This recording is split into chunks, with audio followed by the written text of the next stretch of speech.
Our next game of the week takes us up north to Ann Arbor, Michigan, and Michigan Stadium, where the number 3 Texas Longhorns hit the road to take on the number 10 Michigan Wolverines. This is a 12 p.m. kickoff on Fox. Big noon kickoff, I believe, is what they call it. Texas currently favored on the road in this one by 7.5 points. College game day will be there. We know this atmosphere in Ann Arbor is going to be absolutely electric. And we've just confirmed, my sources are telling me, guest picker on College game day, Connor Stallion, will be making his appearance back in Ann Arbor. Just kidding. But hey, I'm just here to report what I've been told. But nonetheless, Brad, this is a big, big game for both of these programs, 2 blue bloods in their own respect. Brad, I want to get your take on this because there's so many changes going on in college football. We know that Jim Harbaugh left for the NFL. Michigan gets their new coach in Sharon Moore. And Texas continues to build and build and build. They make the playoff as well last year. 2 playoff teams that are teeing up again. They never saw each other in the playoffs, but this might as well be a playoff game. Give us your thoughts on this one and who comes out on top. Yeah, yeah, absolutely, Nate. Want to start off, you mentioned Sharon Moore. I'm a big fan of him. I thought it was the right hire for Michigan to make after Coach Harbaugh leaves to go to the NFL. But reviewing the game last week, look, Michigan was in a 4-quarter battle with Fresno State. We know with Michigan, they're always going to play really, really good defense. They're going to be physical. They're gonna just attack you, and their defense is not going to be a problem.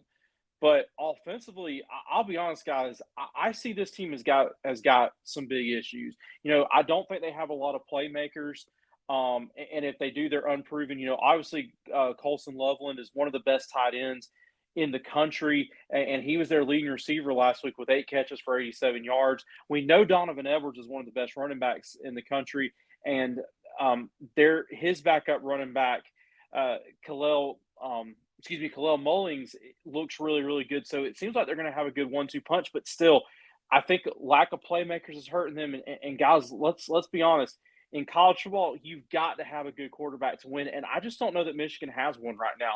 We saw Davis Warren get the start. Alex Orji definitely came in and played, but only threw 2 passes, and we saw him some last year where he, came in to be, a wildcat quarterback and get involved in the run game. But I think Michigan's lack of offensive playmakers and offensive difference makers is not only a problem for this game, but looking forward in the whole 2024 season. So branching over to the Texas Longhorns, I'm such a fan of Steve Sarkisian and just the culture he has built there in Austin. He's really, really done a good job. And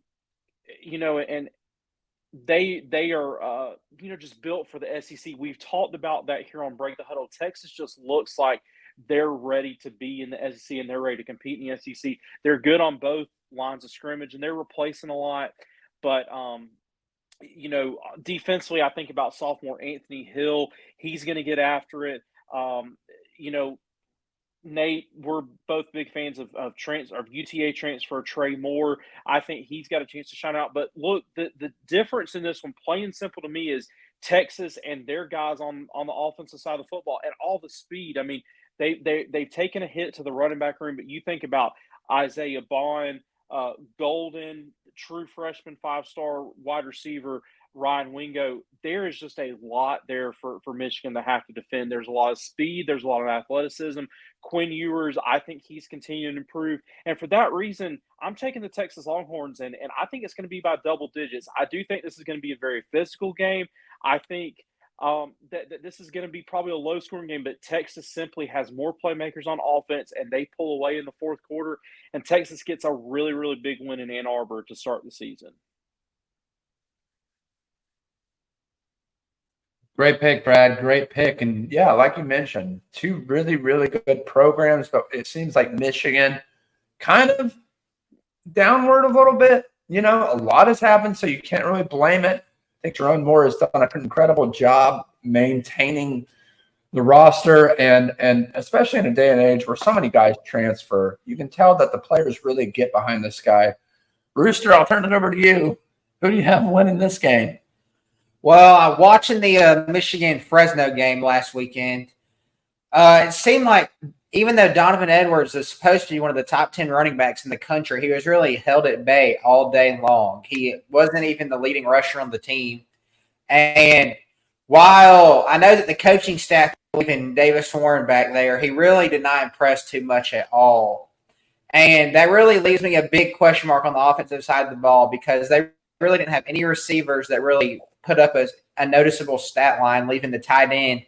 And that may be great if you're Georgia with Brock Bowers back there, but it's not good when you're going to have to rely on the tight end to provide most of the offense for the team in today's football. But moving over to Texas, their offense just is loaded. Even though I know the running back room took some shots in the preseason, they've got Quinn Ewers back there, and he's just going to be slinging it all over the place. But I do know that Michigan seems to always show up at home, and that home field advantage with the 109,000 people is going to absolutely be rocking. It's going to be shaking, and Texas is going to have a hard time communicating.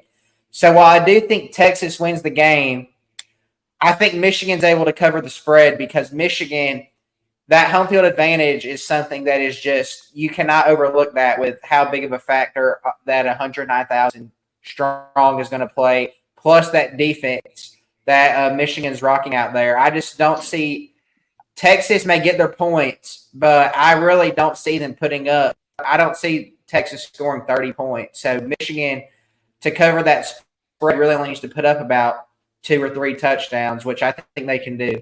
So I'm going to go Texas to win this ball game.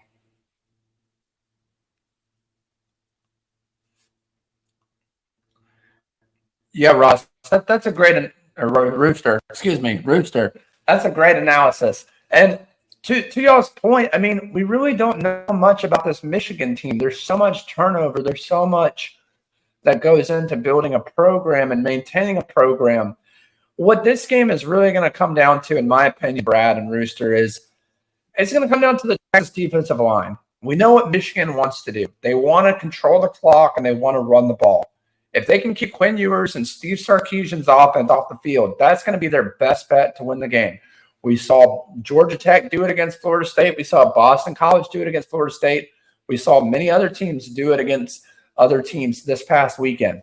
Those are just a few examples. But what we do know is the strength of Michigan is their run game.